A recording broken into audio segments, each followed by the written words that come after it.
First thing is, जो पहला question है न्यूक्लियोफाइल बेस रिडक्शन, वो सिर्फ हाइड्रोजनेशन नहीं है, इसमें हाइड्राइड में H minus as reducing agent, metal dissolving reaction means electron as a nucleophile that is birch reduction, और ग्रिग्नार्ड रीजन CH3 माइनस।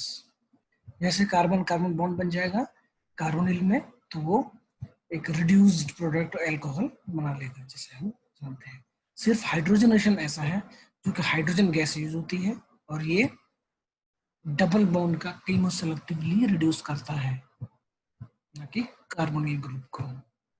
अगर क्वेश्चन ये रहता है विच one is not nucleophilic base reduction for carbonyl group, तो इसमें से कोई answer कोई नहीं होता, क्योंकि ये कार्बोनिल का रिडक्शन नहीं करता है।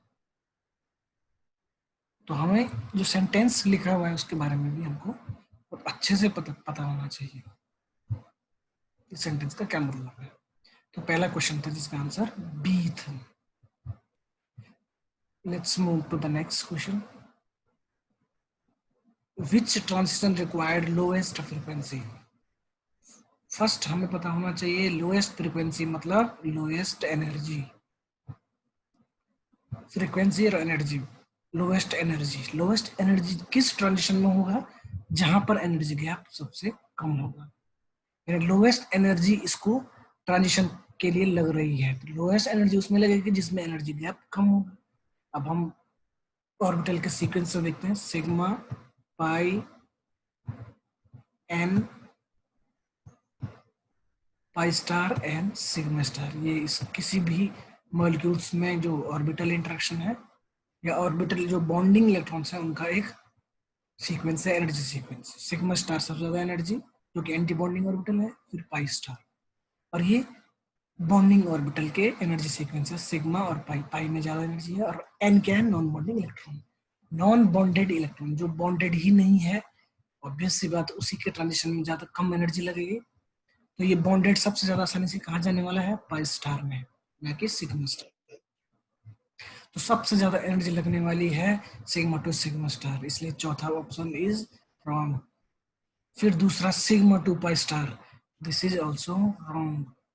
पाई to pi star, n to pi, ये दोनों में क्लोज है, लेकिन एन क्या है, नॉन बॉन्डेड, बॉन्ड में नहीं इन्वॉल्व है, इसका मतलब फ्री है और इसकी एनर्जी ज्यादा है, तो ये आसानी से ट्रांजिट करेगा, इसलिए द आंसर विल बी ए। जब भी कभी क्वेश्चन दिया जाता है, आंसर किया जाता है, उसके 3 गलत को भी हमें प्रूव करना है साथ में। Okay, this is the answer of third one. Second one sorry. तीसरा, the intensity of IR peak. 3 चीजें होती है किसी भी पीक में, किसी भी ग्राफ में। जैसे हम IR का ग्राफ देखते हैं, इसमें percentage transmittance versus wave number. तो वैल्यू ऑफ वेव नंबर 2100, 2200, 3000 से मोर या 700, ये डिपेंड करता है उसकी बॉन्ड स्ट्रेंथ पर, ये पीक की इंटेंसिटी पर डिपेंड नहीं करता है।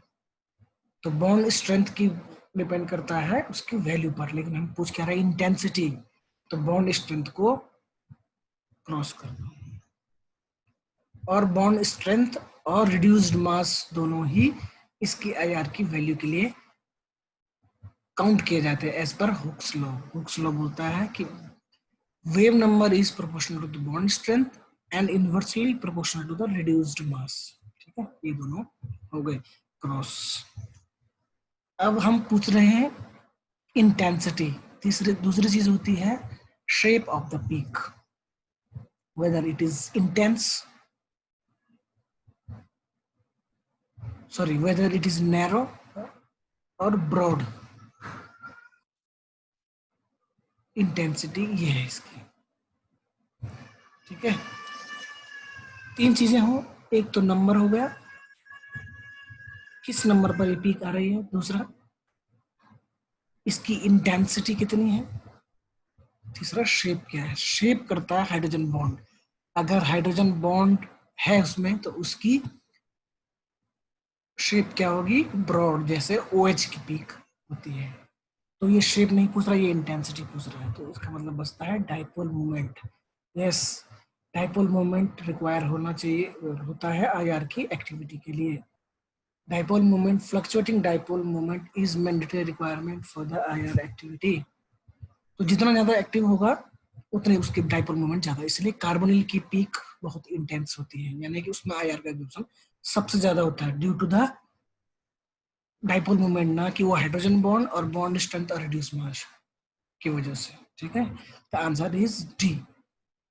इस तरह से हमें चीजों को थोड़ा समझना पड़ेगा। Okay, let's move to the fourth one. Which form of amino acid and carbohydrate exist in human body? Amino acid और कार्बोहाइड्रेट, अमीनो एसिड्स हमेशा क्या होते हैं? L, capital L, carbohydrate capital D. ठीक है, जो कि रिलेटिव कन्फर्मर है, रिलेटिव ग्लिसरॉल्डिहाइड के रिलेटिव में है। इसको स्मॉल डी स्मॉल एल नहीं, ये small D small L absolute configuration होता है। एब्सोल्यूट मींस जो कि इंस्ट्रूमेंट से हम कैलकुलेट कर सकते हैं। डी और एल ये फिक्स होता है, डी है या एल है उसका फिक्स रहेगा, लेकिन एल और डी हम ग्लिसरॉल्डिहाइड के कंपैरिजन में, जैसे हम आर और एस को, आर और एस भी होता है, उसी तरह से हम एल और डी भी एक नॉमेनक्लेचर है। इसको लीवो एंड डेक्स्ट्रो नहीं बोलते, this is the name only. Okay, this is the nomenclature. तो ये हमारे फॉर्म में एग्जिस्ट रहता है। एल अमीनो एसिड्स जनरली, पिछली बार 2020 क्वेश्चन आया था कौन सा अमीनो एसिड कायरल नहीं है, ग्लाइसिन को छोड़ के सारे ऑलमोस्ट कायरल, सभी कायरल है, और वो सब एल कॉन्फिगरेशन में होते हैं, और कार्बोहाइड्रेट डी, ग्लूकोन डी, जैसे हम लोग याद करने के लिए रख सकते हैं। Okay, now move to the fifth question. Among the given substrate, which one have least IR frequency? Least IR frequency मतलब frequency is proportional to the wave number। तीन चीजें बहुत इंपॉर्टेंट याद रखने के लिए है, एनर्जी, फ्रीक्वेंसी, वेव नंबर। ये तीनों एक जैसी होती है, फ्रीक्वेंसी जिससे ज्यादा उसकी एनर्जी ज्यादा, उसके वेव नंबर भी ज्यादा, और इनके अपोजिट होता है वेव लेंथ। ये पूछ रहा है कि आईआर में सबसे कम फ्रीक्वेंसी किसकी होती है? आईआर की फ्रीक्वेंसी डिपेंड करती है उसके स्ट्रेंथ कम पर, जितने ज्यादा स्ट्रेंथ ज्यादा होगी आईआर में उतनी फ्रीक्वेंसी होगी। अब इन तीनों में कंपैरिजन करते हैं, कहां पर कंपैरिजन है? ओके, कंपैरिजन इज दिस और दिस। ओके, अब सारे डबल बॉन्ड हैं, यानी कि इनकी एक जैसी आईआर होनी चाहिए, लेकिन क्या है इसमें? इलेक्ट्रॉनिक इफेक्ट इनका अलग है। ये इलेक्ट्रॉन विड्रॉ कर रहा है और ये विड्रॉ कर रहा है, बट उतना इन्वॉल्वमेंट नहीं है। तो नाइट्रोजन के विड्रॉ के साथ साथ नाइट्रोजन में लोन पेयर भी होते हैं जो कि रेजोनेंस में पार्ट लेता है। तो रेजोनेंस में पार्ट लेने की वजह से ये इस तरह से अपना रेजोनेटिंग स्ट्रक्चर होता है इसका, और ये डबल बॉन्ड का करेक्टर कार्बोनिल का सिंगल बॉन्ड की तरफ चलने लगता है, यानी सिंगल बॉन्ड मतलब कम स्ट्रेंथ की तरफ हो रहा है। और इस केस में ऑक्सीजन के लोन पेयर होते हैं, लेकिन ऑक्सीजन के बाद होल्डिंग कैपेसिटी ज्यादा है, इसलिए ये रेजोनेंस में नहीं, ये डबल बॉन्ड ही रहता है। इसलिए ये इसकी अपनी एक जो वैल्यू है 1600 टू 1800 के आसपास, 1700 के आसपास, उस रेंज में ही रहता है, जबकि ये कम हो जाता है क्योंकि ये डबल बॉन्ड कैरेक्टर आपने सिंगल में चला गया ड्यू टू द रेजोनेंस। तो लीस्ट आईआर वेव नंबर, जिसको हम एनर्जी या फ्रीक्वेंसी तीनों चीज बोल सकते हैं, वो एमाइड का होता है। एमाइड का 6 शार्प पीक रहता है। तो answer is A. Okay, the next is the next conjugation of bond. Conjugation increase हो जब किसी डबल बॉन्ड है ये, इसमें कॉन्जुगेशन हम इंक्रीज कर रहे हैं, यानी कि डबल बॉन्ड था उसमें एक और कन्जुगेशन लगा रहे हैं, तो इसमें क्या होगा? सबसे पहली बात होगा इसमें रेजोनेंस होगा। रेजोनेंस इस तरह से होगा, इस रेजोनेंस से क्या क्या करेक्टर आ जाएंगे इसके अंदर? इसके अंदर रेजोनेंस से उसकी स्टेबिलिटी आ जाएगी, और इसमें जो पाई पाई ट्रांजिशन है वो आसानी से हो जाएगा, यानी कि यूवी एक्टिविटी बढ़ जाएगी। अब हम पूछते हैं क्या दिख रहा है? Conjugation of bond increase. Conjugation of bond क्या इंक्रीज करता है? Stability, yes, absorption, yes, IR frequency गलत, क्योंकि ये रेजोनेंस में इन्वॉल्व होने की वजह से ये डबल बॉन्ड सिंगल बॉन्ड की तरह पार्ट ले रहा है। जैसे हमने बताया था आई स्ट्रॉन्ग, जब से स्ट्रॉन्ग बॉन्ड होता है तो आईआर बढ़ती है, और जब यूवी वीक हो यूवी बढ़ती है। यहाँ पर वीक हो रहा है यानी कॉन्जुगेशन में ये डबल बॉन्ड सिंगल की तरह हो रहा है। तो ये ए और B, the answer is A and B. ठीक है, कॉन्जुगेशन से उसकी स्टेबिलिटी बढ़ेगी और उसकी एब्जॉर्प्शन भी बढ़ेगा, जिसको हमने क्रोमोफोर नाम दिया है, क्योंकि यूवी की रेंज में परफेक्टली आता है, जबकि डबल बॉन्ड्स एक सिंगल डबल बॉन्ड है वो परफेक्टली यूवी एक्टिव इतना नहीं होता है। जैसे जैसे हम कंजक्शन बढ़ाते जाते हैं यूवी एब्जॉर्प्शन बढ़ता जाएगा, और वो एक टाइम पर ऐसा हो जाएगा वो 400 to 800 के बीच में आ जाएगा, और वो येलो कलर में आंखों से दिखाई देने लग जाएगा। Fine. Nucleophilic addition of the carbonyl is, यानी कि क्या पूछ रहा है, nucleophilic addition of the carbonyl, carbonyl का न्यूक्लियोफिलिक एडिशन, कार्बोनिल कंपाउंड कब न्यूक्लियोफिलिक एडिशन देता है? न्यूक्लियोफिलिक ऑफ पूछ रहा है, यानी कि इसका न्यूक्लियोफाइल कब होता है। न्यूक्लियोफिलिक एडिशन ऑन नहीं पूछ रहा है, ऑफ, यानी कार्बोनिल ग्रुप कब न्यूक्लियोफाइल की तरफ काम करते हैं, जब वो इनोलेट बनेगा, उसमें बेस्ड है। इनोलेट बेस्ड रिएक्शन कौन सी होती है? परकिन रिएक्शन। क्लेमेंसन भी नहीं होती है और केनेजारो भी नहीं होती है। केनेजारो हाफ ड्राई ट्रांसफर रिएक्शन है, परकिन रिएक्शन भी इनोलेट बेस्ड रिएक्शन है। तो इनोलेट बेस्ड रिएक्शन का हमने जो अलग से पढ़ा है, जैसे परकिन रिएक्शन है, एल्डोल रिएक्शन है, बेंजोइन कंडेंसेशन है, इस तरह से इन रिएक्शनों में लिया जाता है। ये लैंग्वेज समझना जरूरी है। Nucleophilic addition of, okay. Eighth, which transition is feasible from CH to CH2? वैसे इसको CH3 होना चाहिए, चलेगा। डबल बॉन्ड नहीं है, सिंगल बॉन्ड मतलब सिग्मा, और सिग्मा में एन, यहाँ नॉन बॉन्डिंग इलेक्ट्रॉन में नहीं, नॉन बॉन्डिंग इलेक्ट्रॉन होता है ऑक्सीजन नाइट्रोजन सल्फर में, तो ऑक्सीजन नाइट्रोजन सल्फर नहीं है, तो यहाँ पर सिग्मा है, और सिग्मा है तो सिग्मा स्टार भी होगा मॉलिक्यूलर ऑर्बिटल के हिसाब से। तो इनके बीच की एनर्जी बहुत ज्यादा होती है, यानी गैप बहुत ज्यादा होता है, लेकिन ट्रांजिशन फिजिबल तो सिर्फ इसी में यही है, sigma to sigma double bond, I think double bond है, दिस इज डबल बॉन्ड। तो यहाँ पर डबल बॉन्ड है, तो ये pi to pi star feasible double bond है, क्योंकि सिग्मा स्टार और फिजिबल का तो मतलब नहीं होगा ना, वहां तो एक ही ट्रांजिशन हो रहा है। कौन सा फिजिबल है इसमें? Pi to pi star, answer is P. Okay, क्योंकि डबल बॉन्ड में पाई होता है, सिग्मा भी होता है। CH2 होता तो वो फिजिबल नहीं आता, तो उसमें तो एक ही ट्रांजिशन होता है, एक ट्रांजिशन फिजिबल क्या है, कंपैरिजन वाला कोई चीज नहीं है। Okay,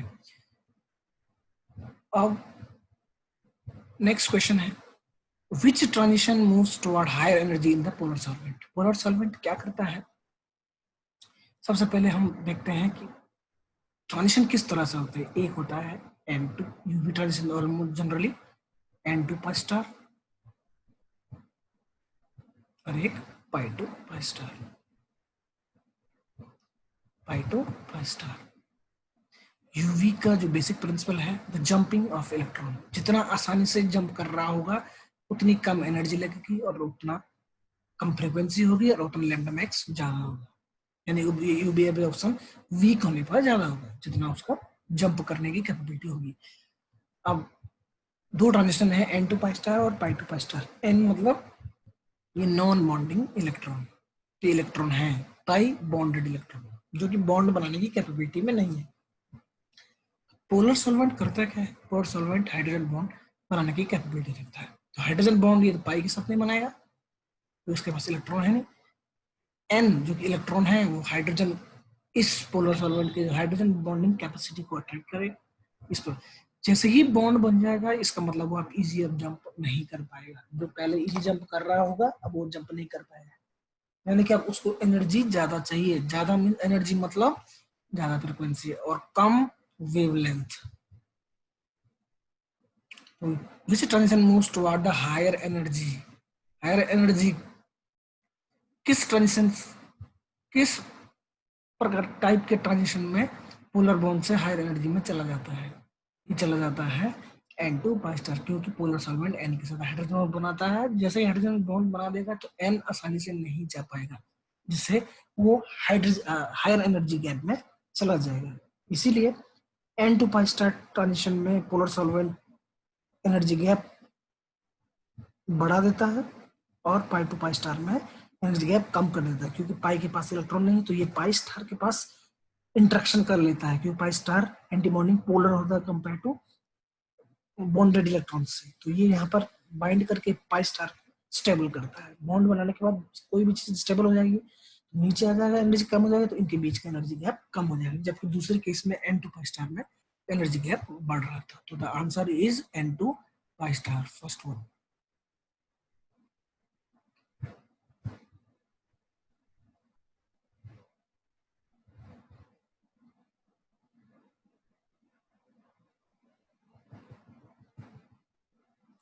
The reduction is possible in the case where reagent is।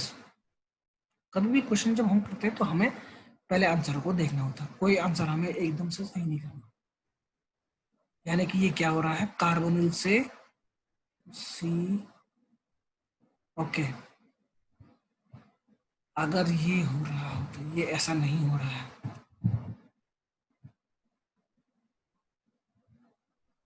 अगर ये बन रहा होता तब तो हमारी रिएक्शन हो जाती है वुल्फ किश्नार और क्लेमेंसन रिडक्शन। बट इसमें तो कार्बन का ऐड हो रहा है। कार्बन का ऐड होने वाली रिएक्शन कौन सी है इसमें से? कोई नहीं, ये तो हाइड्रोजन का ऐड करती है, हाइड्राइड ट्रांसफर। ये कार्बोनिल से, ये इस तरह से कार्बोनिल से हाइड्रोकार्बन्स बनाते हैं। ठीक है, कार्बोनिल से यहाँ H, यहाँ भी H। बट क्वेश्चन क्या है, कार्बोनिल से एक CH बन रहा है, इसका मतलब क्या है, यहाँ पर एक C लग रहा है। कार्बोनिल से एक एल्कीन बनाने के लिए हमारे पास सिर्फ एक रिएक्शन है, वो है विटिक रिएक्शन, फास्फोरस एलाइड वाली, जिसमें ऑक्सोफॉस्फेटेन इंटरमीडिएट बनता है और वहां पर एल्कीन बन जाता है। अब एल्कीन का फिर उसने रिडक्शन करके जो दे रखा तीसरा वाला, वो ये एल्केन बना दिया है। एल्कीन का रिडक्शन किससे होता है? हाइड्रोजनेशन से। अगर कार्बन का रिडक्शन करना होता, अगर हमें ये दोनों रिएक्शन लेता क्लेमेंसन और वुल्फ किश्नर, तो ये यहाँ पर H होता, हाइड्राइड होता, कार्बन इंक्रीज नहीं होता। हमेशा हमें ये भी चीज देखनी होती, carbon number of carbon increase हो रहा है या डिक्रीज हो रहा है। कार्बन को काउंट हमें रिएक्शन में करना है। नंबर ऑफ कार्बन इंक्रीज हो रहे हैं, इसका मतलब क्या है? ऑब्वियस सी बात है, सोर्स में कार्बन है कहीं पर। सोर्स में कार्बन किसमें होता है? ये तो इलेक्ट्रॉन ट्रांसफर है, ये तो नाइट्रोजन है दोनों, इसका मतलब इसमें ही विटिक में होता है एलाइड, जहाँ पर फास्फोरस और कार्बन साथ जुड़े होते हैं और कार्बन एज ए न्यूक्लियोफाइल होता है। यानी सोर्स कार्बन है, तभी तो नंबर यहाँ पर 3, 1, 2, 3 कार्बन से 4 कार्बन बन रहे हैं, 4। तो ऑब्वियस सी बात है इसमें Wittig reaction, carbon carbon bond बनाने वाली रिएक्शन होगी, तो वो इसको रिड्यूस कर दिया है फिर उसके बाद, यानी कि answer is C.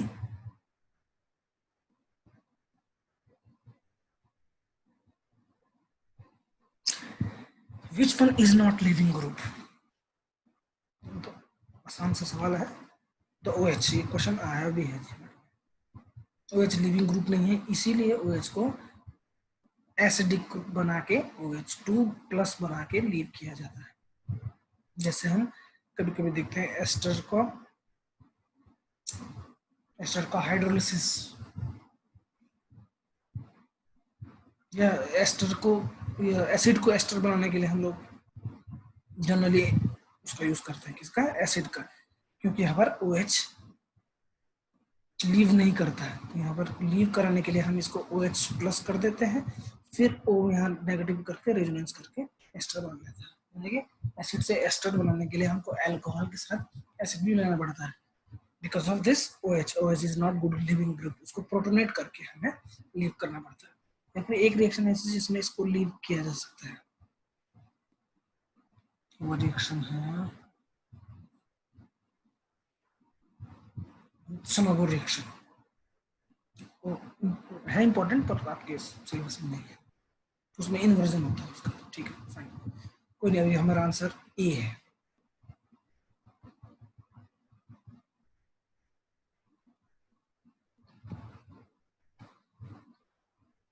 Which one has highest IR frequency? IR frequency highest किसकी होगी? जहां पर बॉन्ड स्ट्रेंथ ज्यादा होगी, लेकिन बॉन्ड स्ट्रेंथ तो यहाँ पर सबकी डबल बॉन्ड एक जैसी होगी नहीं, इसका भी तो इफेक्ट पड़ेगा। ये एमाइड हमने अभी देखा, ये रिंग में इन्वॉल्व है और ये डबल बॉन्ड से सिंगल बॉन्ड कर रहा है, इसका मतलब ये IR की रिएक्टिव फ्रीक्वेंसी को कम कर रहा है, लेकिन हमें ज्यादा वाला चाहिए, इसका मतलब एमाइड इज नॉट ऑप्शन। ये दोनों 1700 या 1710 पर करते हैं। H भी न्यूट्रल है, CH3 भी न्यूट्रल है ऑलमोस्ट इलेक्ट्रॉनिक इफेक्ट के हिसाब से। क्लोरीन को देखते हैं, क्लोरीन इलेक्ट्रॉन विड्रॉ कर रहा है, यानी कि ये इसको स्ट्रॉन्ग भी बना रहा है, और ये भी बोल सकते हैं ऑक्सीजन अपना इलेक्ट्रॉन को नीचे कंपनसेट करने के लिए नीचे की तरफ मूव कर रहा है, जिससे सेकंड बॉन्ड ये ट्रिपल बॉन्ड की तरह बिहेव करने लग जा रहा है, जिससे उसकी IR फ्रीक्वेंसी बढ़ गई। और यही सबसे रिएक्टिव भी होता है, क्योंकि यहाँ पर ये कार्बन सबसे ज्यादा इलेक्ट्रोफाइल, इसीलिए एसिड क्लोराइड को रिएक्ट कराने के लिए पानी वाटर फ्री होना चाहिए, क्योंकि इतना ज्यादा रिएक्टिव है कि इसमें वाटर भी ऐसे न्यूक्लियोफाइल रिएक्शन कर लेता है। This is the case of IR frequency. यहाँ पर IR फ्रीक्वेंसी को हमने बॉन्ड स्ट्रेंथ के साथ रिलेट कर दिया, जितनी बॉन्ड स्ट्रेंथ ज्यादा है उसकी फ्रीक्वेंसी उतनी ज्यादा होगी, और वेव नंबर भी उतना ज्यादा, और एनर्जी भी उतनी ज्यादा होगी। तो इस तरह से इसको देखा जाता है। जैसे हमने अभी कहा भी था इससे पहले, UV and IR। U weak, I strong. तो यहाँ पर बॉन्ड क्या हो रहा है, क्लोरीन क्या कर रहा है, खींच रहा है, तो इसका मतलब इलेक्ट्रॉन जंप नहीं कर पा रहा है, यानी कि वो स्ट्रॉन्ग हो रहा है। पतला आदमी जंप जल्दी कर लेता है, जो बल्कि रहता है वो जंप कम कर पाता है, यानी कि स्ट्रॉन्ग हो गया। तो अब स्ट्रॉन्ग हो गया मैंने IR ज्यादा और UV कम, तो इस कंपाउंड की IR सबसे ज्यादा होगी। That is fourth D question. Okay, IR और CH बॉन्ड, मैंने इसका पूछने का मतलब था सारे सिंगल बॉन्ड क्या होता है, फिंगरप्रिंट रीजन में ऑलमोस्ट होते हैं सिंगल बॉन्ड CH। हमें आंसर सीधा ये समझ आता है, लेकिन हम सिर्फ CH को छोड़ के सारे सिंगल बॉन्ड ऑलमोस्ट, जैसे NH OH को छोड़ के सारे सिंगल बॉन्ड फिंगरप्रिंट रीजन में आते हैं, लेकिन ये नहीं आते हैं। यहाँ पर 1600 होता है, तो ये क्या है 3000 के आसपास होता है। 3000, ये एक थोड़ा सा एक क्वेश्चन है कि जो जनरली पूछा जाता है, क्योंकि सिंगल बॉन्ड को हम सिर्फ फिंगरप्रिंट्स में देखते हैं। CC बॉन्ड सिंगल है वो फिंगरप्रिंट रीजन में आ जाएगा, जो कि 400 to 1400 तक काउंट किया जाता है, जो कि मैच करने के लिए होता है, ना कि उसका स्ट्रक्चर को फाइंड आउट करने के लिए। तो स्ट्रक्चर को फाइंड आउट करने के लिए कौन सा रीजन है, फंक्शनल ग्रुप रीजन, जो कि कहाँ से स्टार्ट होता है 1400 टू लास्ट 3400 के आसपास, जहाँ पर NH OH सबसे हाईएस्ट रहता है ब्रॉड पीक के साथ due to the heat. Okay, the second question is 14th question is lambda max value of cyclopentanone. Cyclopentanone, pentanone, यानी कि ये 5 मेंबर रिंग है और कार्बोनिल है, 5 मेंबर एंड कार्बोनिल। हमने वुडवर्ड फिशर रूल से एक चीज देखी थी, दिस इज द स्ट्रक्चर। हमने वुडवर्ड फिशर रूल से एक चीज देखा था कि सारे डबल बॉन्ड का 215 नैनोमीटर होता है, सारी कंजुगेशन का 215, एक्सेप्ट एक होमोएनुलर हो, यानी कि एक रिंग के भीतर हो, और दूसरा 5 मेंबर कार्बोनिल हो, और बेसिक बात डबल बॉन्ड होना चाहिए, साइक्लोपेंटेनॉन नहीं होना चाहिए उसमें, तभी तो भी एक्टिव होगा। ये हो तभी ये हमें 202 होता है।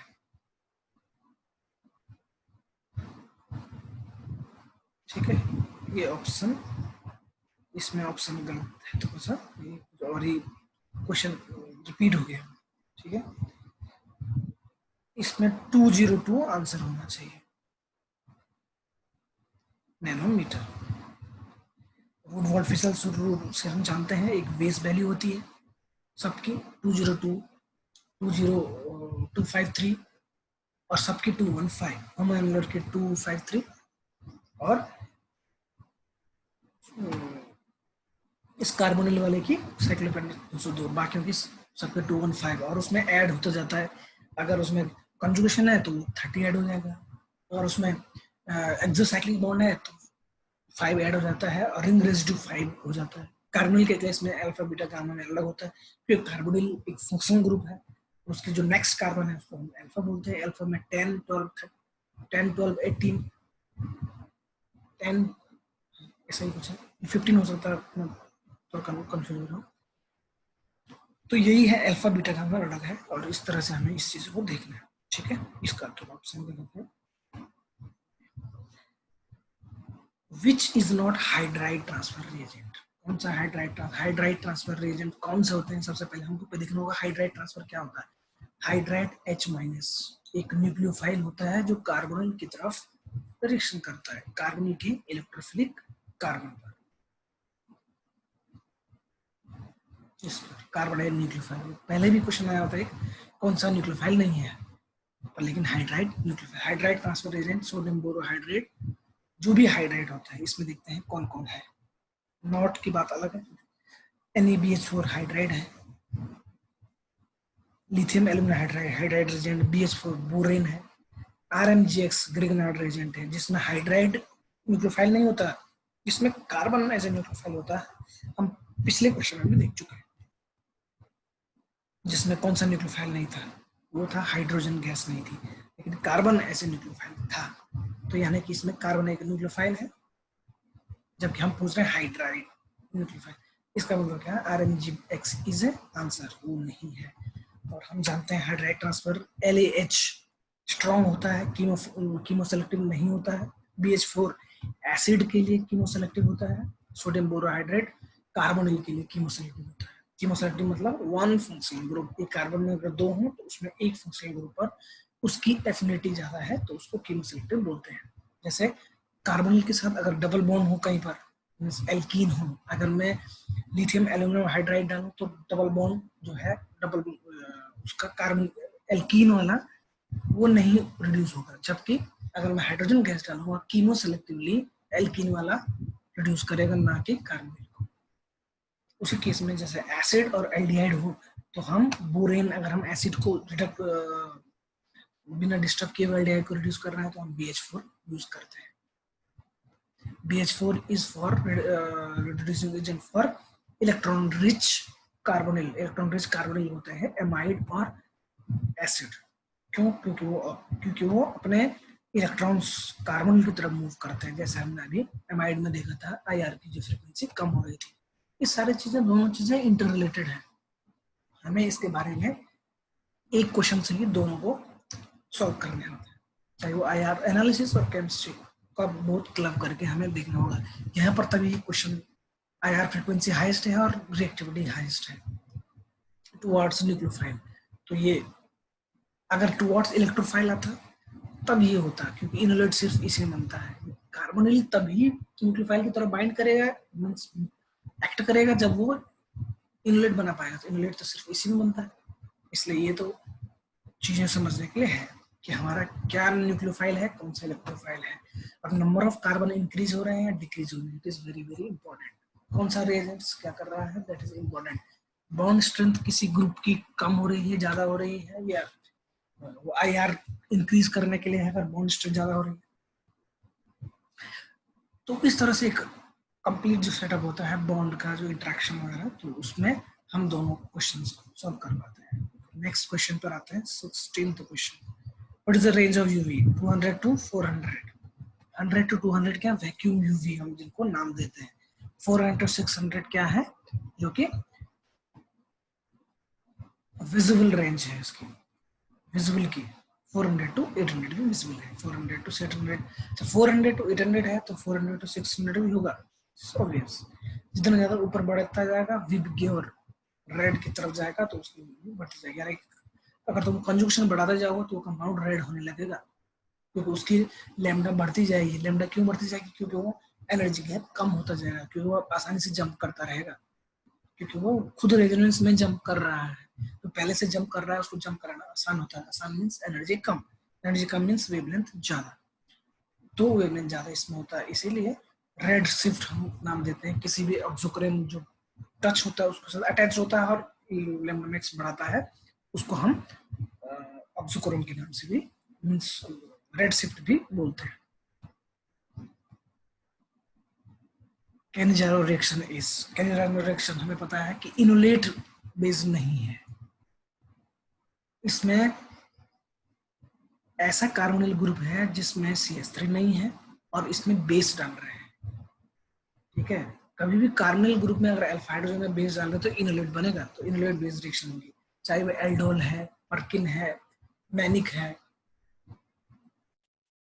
सिंथेसिस है, इस सारे रिएक्शन है तो इनोलेट बेस। लेकिन कैनिजारो एक ऐसी रिएक्शन है जिसमें कार्बोनिल के साथ बेस डालते हैं, और बेस यहाँ पर क्या काम करता है, ऐसे न्यूक्लियोफाइल का और डाइहाइड्राइड आयन स्पीसीज बना के ये हाइड्राइड ट्रांसफर करता है, जो कि खुद ऑक्सीडाइज करता है और दूसरे कार्बोनिल को रिड्यूस करता है। इसलिए इसमें oxidise product as well as reduce product दोनों बनते हैं। Answer is hydride transfer. ये नाइपर एंट्रेंस में क्वेश्चन आ चुका है।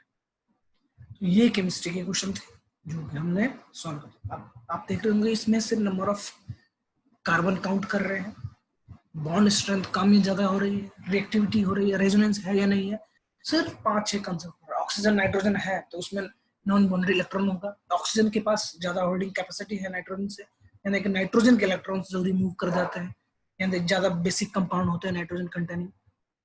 तो ये सारे कंसेप्ट एक साथ जुड़े हुए, अगर आप क्वेश्चन सॉल्व करोगे तो हमें धीरे धीरे ये चीजें समझ में आने लगेगी। तो ये था, अपने क्वेश्चंस के आंसर आप मैच कर लेना, मुझे बताना कि 17 में से आपको कितने क्वेश्चन सही है और एनालिसिस होंगे। तो आप मुझे एक्सपेक्ट है कि अभी कुछ देर में मैसेज कर लो कि कितने क्वेश्चन सही थे, जो गलत थे वो मुझे आप बता देंगे तो अच्छा है। कितने अटेम्प्ट किए हैं, कितने क्या है, केवल 17 तक मुझे पता करना है। कोलोजियर वो आपसे डिस्कस कर लेंगे सर अभी। बाकी केमिस्ट्री और एनालिसिस को हमको इस तरह ही पढ़ना है, इस तरह से ये क्वेश्चन आते हैं।